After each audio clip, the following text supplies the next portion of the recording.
তো এই crispy potato দেখলে বাচ্চাদের কতটা আনন্দ হবে। তো নিয়েছি দুটো আলু, এবার স্লাইসার দিয়ে এরকম করে স্লাইস করে কেটে নেব, খুবই পাতলা করে। এবার 2-3 বার পরিষ্কার জলে ধুয়ে নুন জলে আধ ঘন্টা ভিজিয়ে রেখে দেবো, যাতে আলুটা সফট হয়ে যায়। এইভাবে এবার আধ ঘন্টা পরে স্টিকের মধ্যে এইভাবে মুড়িয়ে মুড়িয়ে আমি সব রেডি করে নেব। দেখতে কত সুন্দর লাগছে না? এবার সবগুলো রেডি হয়ে গেলে পরে যতটা কর্নফ্লাওয়ার ততটা চালের গুঁড়ো, চিলি ফ্লেক্স, গোলমরিচ, নুন দিয়ে শুকনো নাড়িয়ে এবার জল দিয়ে একটা পাতলা ব্যাটার করে নেব। ব্যাটার তো রেডি হয়ে গেছে। এবার ফ্রাইং প্যানে তেল গরম করতে দিয়ে দিলাম।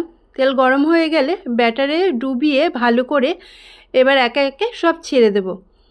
এবার লাল লাল করে উল্টে পাল্টে মিডিয়াম আঁচে একটু ধৈর্য ধরে ভাজতে হবে, যাতে পুড়ে না যায়। পুড়ে গেলে তো উপরটাই হবে, ক্রিস্পি হবে না। তো লাল লাল করে সময় ধরে একটু ভেজে নেবে। দেখো আমি তুলে নিলাম।